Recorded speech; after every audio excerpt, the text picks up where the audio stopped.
اعوذ باللہ من الشیطان الرجیم بسم اللہ الرحمن الرحیم۔ یہ جان لیجئے کہ یہ جو دوسرا رکوع ہے اس سورہ مبارکہ کا، اور اس کے بعد تیسرا رکوع اور چوتھا رکوع جو ہے، ان میں بھی تقدیم و تاخیر ہے۔ یہ جو پہلے رکوع کا مضمون ہے یہ جا کر ملے گا اب تیسرے کے ساتھ، اور بعد میں یہ نازل ہوا ہے کہ یہ جو دوسرے رکوع میں آیتیں آ رہی ہیں۔ سَيَقُولُ لَكَ الْمُخَلَّفُونَ مِنَ الْأَعْرَابِ شَغَلَتْنَا أَمْوَالُنَا وَأَهْلُونَا، جب حضور واپس پہنچ گئے اور یہ غزوہ جو بیعت رضوان ہو گئی اور پھر صلح حدیبیہ ہو گئی، پھر آپ واپس پہنچے تو جاتے ہوئے گویا کہ ان سے کہا جا رہا ہے حضور سے، جیسے کہ غزوہ تبوک سے واپسی پر جو آیات نازل ہوئی وہ ہم سورہ توبہ میں پڑھ چکے ہیں۔ ان قریب کہیں گے وہ لوگ جو پیچھے رہ جانے والے تھے، من الاعراب، اعراب میں سے، شغلتنا اموالنا واہلونا، حضور نے عام اعلان کروایا تھا، فرض نہیں تھا، سب کے لیے لازم نہیں تھا، عمرے کے لیے چلنے کے لیے کہا تھا چلیں، جتنے لوگ چل سکتے ہیں چلیں۔ تو اب آئیں گے یہ وہ اعراب جو ہیں بادیہ نشین، اور وہ کہیں گے حضور ہم مشغول رہے اپنے اموال میں، اپنے ڈھور ڈنگر کی دیکھ بھال میں، اپنے اہل و عیال میں، ہم آپ کے ساتھ نہیں جا سکے، فاستغفر لنا، تو ہمارے لیے استغفار کیجئے۔ یقولون بألسنتہم ما لیس فی قلوبہم، یہ لوگ اپنے منہوں سے وہ کچھ کہہ رہے ہیں اپنی زبانوں سے، ان کے دلوں میں نہیں ہے، دلوں میں کچھ اور ہے۔ یہ منافقوں کا تذکرہ ہو رہا ہے اعراب میں سے۔ قل فمن یملک لکم من اللہ شیئا ان اراد بکم ضرا او اراد بکم نفعا، ان سے کہیے کہ اگر اللہ تعالیٰ نے تمہارے لیے کوئی بھی اگر ضرر کا فیصلہ کیا تھا تو، اور اگر خیر کا فیصلہ کیا تھا تو کون سی چیز روک سکتی ہے؟ من یملک لکم من اللہ شیئا، کون ہے وہ کہ جو اختیار رکھتا ہو تمہارے بارے میں اللہ کی طرف سے کچھ بھی، اگر اس نے ارادہ کیا ہو ضرر کا، یعنی اگر کوئی خرابی ہونی تھی تو کیا تمہارے یہاں ہونے کی وجہ سے رک جانی تھی؟ یا اگر خیر کوئی آنا تھا تو تمہاری غیر موجودگی میں نہیں آ سکتا تھا؟ یعنی پیچھے رہ جانا چاہیے معنی دار، کیوں رہ گئے؟ اگر کوئی خیر آنا تھا وہ تمہاری غیر موجودگی میں بھی آ سکتا ہے، کوئی شر آنا تھا وہ تمہاری موجودگی میں بھی آ سکتا ہے۔ تو جب تمہاری موجودگی اور ناموجودگی اللہ کے اعتبار سے تو بالکل برابر ہے، تو تمہارا یہ بہانہ تراشنا جو ہے یہ صحیح نہیں ہے۔ بل کان اللہ بما تعملون خبیرا، بلکہ تم جو کچھ کرتے رہے ہو اللہ اس سے باخبر ہے۔ وہ کیا ہے؟ اب ان کے دل کی بات اللہ تعالیٰ، ان کے دل میں جو چور تھا، بل ظننتم، تمہیں یہ گمان ہو گیا تھا، ان لن ينقلب الرسول والمؤمنون الى اہلہم ابدا، ان کو یہ گمان ہوا کہ ان کا تو معلوم ہوتا ہے کہ واقعتاً کوئی دماغ خراب ہو گیا مسلمانوں کا، قریش پر چڑھائی کر کے جا رہے ہیں، قریش، یہ تو سمجھیے کہ ان کے لیے ابھی تک عرب میں جو ان کی حیثیت تھی قریش کی، وہ سمجھتے تھے کہ اب تو یہ موت کے منہ میں جا رہے ہیں، اب یہ واپس ان میں سے کوئی آنے والا نہیں ہے۔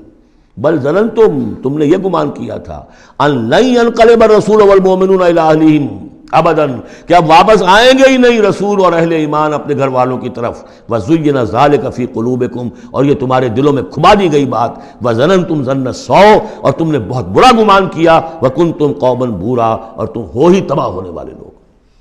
یہ منافقین اعراب کا تذکرہ ہو رہا ہے، اور یہ کب ہو رہا ہے؟ سن 6 میں۔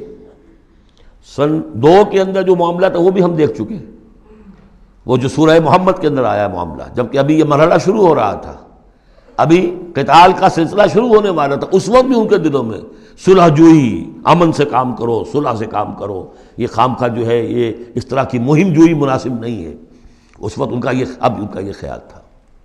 وَمَن لَّمْ يُؤْمِن بِاللَّهِ وَرَسُولِهِ فَإِنَّا أَعْتَدْنَا لِلْكَافِرِينَ سَعِيرًا، جو کوئی اللہ اور اس کے رسول پر ایمان نہ رکھے تو اللہ تعالیٰ نے ایسے کافروں کے لیے تو جہنم تیار کر رکھی ہے۔ وَلِلَّهِ مُلْكُ السَّمَاوَاتِ وَالْأَرْضِ يَغْفِرُ لِمَن يَشَاءُ، اور اللہ آسمانوں اور زمین کی بادشاہی اللہ ہی کے لیے ہے، وہ بخشتا ہے جس کو چاہتا ہے، وَيُعَذِّبُ مَن يَشَاءُ، اور عذاب دے گا جس کو چاہے گا، وَكَانَ اللَّهُ غَفُورًا رَحِيمًا، اور اللہ تعالیٰ غفور الرحیم ہے۔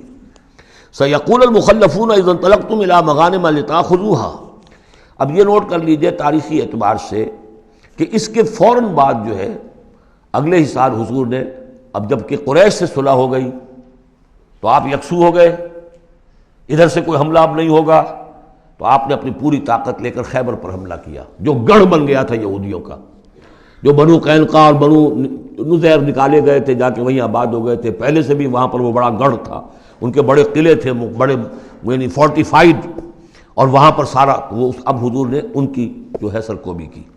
جب حضور خیبر کی طرف جا رہے تھے، اب ان کا ہم بھی چلتے ہیں آپ کے ساتھ، اس لیے انہیں یقین تھا کہ فتح ہوگی اور مال غنیمت آتا آئے گا۔ سَيَقُولُ الْمُخَلَّفُونَ إِذَا انطَلَقْتُمْ إِلَىٰ مَغَانِمَ، اور اے مسلمانوں جب تم اب جاؤ گے غنیمت حاصل کرنے کے لیے، یعنی اب جو غزوہ خیبر کی طرف جو پیش قدمی کرو گے، تو یہی لوگ جو پہلے پیچھے رہ گئے تھے وہ یہ کہیں گے ذرونا نتبعکم، ہم بھی آپ کے ساتھ چلیں، اجازت دیجیے۔ یریدون ان یبدلوا کلام اللہ، یہ اللہ کے کلام کو بدل دینا چاہتے ہیں۔ وہ اللہ کا کلام اگلے رکوع میں آ رہا ہے کہ ان کے بارے میں طے کر دیا گیا تھا کہ جو لوگ اس صلح حدیبیہ کے موقع پر نہیں گئے ہیں ساتھ حضور کے، اب ان کو کسی بھی دوسری نیکسٹ جنگ کے اندر شمولیت کی اجازت نہیں ہوگی۔ وہ آگے آ رہا ہے، اس لیے اس کے سمجھنے میں تھوڑی سی دقت ہوتی ہے، لیکن سمجھ لیجئے کہ وہ آگے ہے، اسی لیے تقدیم و تاخیر کی میں نے بات آپ سے کی تھی۔ یریدون ان یبدلوا کلام اللہ، یہ چاہتے ہیں کہ اللہ کے کلام کو تبدیل کر دیں، اللہ کے حکم کو بدل دیں۔ قل لن تتبعونا، کہہ دیجئے کہ نہیں اب تم ہمارے ساتھ نہیں جاؤ گے۔ کذالکم قال اللہ من قبل، یہ بات اللہ تعالیٰ پہلے ہی کہہ چکا ہے پہلے، اور اس صورت میں آ رہا ہے ذرا بعد میں۔ فسیقولون بل تحسدوننا، وہ کہیں گے یہ تو آپ لوگ حسد کر رہے ہیں ہم سے، آپ ہمیں ساتھ نہیں لے جانا چاہتے، جبکہ ہمیں اندازہ ہے کہ وہاں پہ غنیمتیں ملیں گی۔ بل کانوا لا یفقہون الا قلیلا، حقیقت یہ ہے کہ یہ فہم ہی نہیں رکھتے، تفقہ ہی نہیں رکھتے مگر بہت ہی تھوڑی۔ قل للمخلفین من الاعراب، یہ جو لوگ رہ گئے تھے پیچھے، یہ بدو لوگ، ان سے کہہ دیجئے ستدعون الی قوم اولی باس شدید، ان قریب پھر تمہیں بلایا جائے گا ایک ایسی قوم کی طرف، ایسے قوم کے مقابلے کی طرف جو بڑی طاقت والی ہوگی۔ تو قاتلونہم او یسلمون، یا تم ان سے قتال کرو گے یا وہ مسلمان ہوں گے اور یا وہ اطاعت قبول کریں گے۔ اس سے ہے اشارہ در حقیقت جو نیا سلسلہ جنگوں کا اب شروع ہونے والا تھا، اور وہ تھا سلطنت روما کے خلاف غزوہ موطا۔ اب اندرون ملک عرب کا معاملہ جو تھا وہ ختم ہوا، اب تو اصل جو معاملہ پیش آنا ہے وہ انقلاب محمدی کا بین الاقوامی مرحلہ ہے، تصدیر الانقلاب، انقلاب کو اب آگے ایکسپورٹ کرنا ہے۔ اور اب ٹکراؤ ہونے والا ہے جس کی پیشگی خبر دی جا رہی ہے سلطنت روما کے ساتھ، جہاں سٹینڈنگ آرمیز تھی لاکھوں کی، یہ رومن لیجنز مشہور ہیں تاریخ کے اندر، غرق آہن اور ٹرینڈ۔ تو تمہیں بلایا جائے گا اس وقت، پھر تمہیں ایک موقع دے دیا جائے گا، ستدعون الی قوم اولی باس شدید تقاتلونہم او یسلمون۔ اور یہ اصل میں تین چیزیں آ گئیں وہی کہ اب جو بھی اس عرب سے باہر جو معاملہ ہوا ہے، یا تو وہ اسلام لے آئیں یا وہ اطاعت قبول کر لیں، یہ دونوں یسلمون میں شکلیں ہو جائیں گی، اطاعت قبول کر لیں یا اسلام لے آئیں، یا پھر جنگ ہوگی۔ فَإِن تُطِيعُوا يُؤْتِكُمُ اللَّهُ أَجْرًا حَسَنًا، اگر اس وقت تم اطاعت کرو گے اللہ کے رسول کی، ان کے ساتھ جاؤ گے تو اللہ تعالیٰ جو ہے تمہیں اجر حسنہ دے گا۔ وَإِن تَتَوَلَّوْا كَمَا تَوَلَّيْتُم مِّن قَبْلُ، اور اگر تمہیں اسی طرح پیٹھ دکھا دی جیسے کہ پہلے پیٹھ دکھائی تھی، يُعَذِّبْكُمْ عَذَابًا أَلِيمًا، تو اللہ تعالیٰ عذاب علیم دے گا تمہیں۔ لَيْسَ عَلَى الْأَعْمَىٰ حَرَجٌ، ہاں اگر کوئی اندھا ہے تو اس پر کوئی الزام نہیں ہے، کوئی تنگی نہیں ہے، وہ اگر نہیں گیا کوئی بات نہیں۔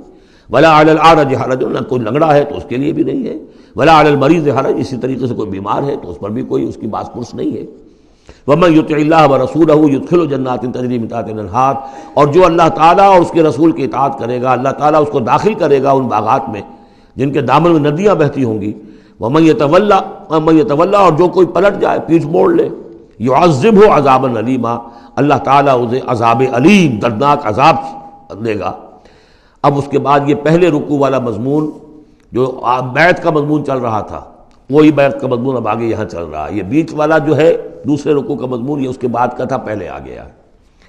وہاں جو فرمایا تھا کہ ان الذین یبایعونک انما یبایعون اللہ، اب آگے چلیے، لقد رضی اللہ عن المؤمنین اذ یبایعونک تحت الشجرہ، اللہ راضی ہو گیا ان اہل ایمان سے جو آپ سے بیعت کر رہے تھے درخت کے نیچے۔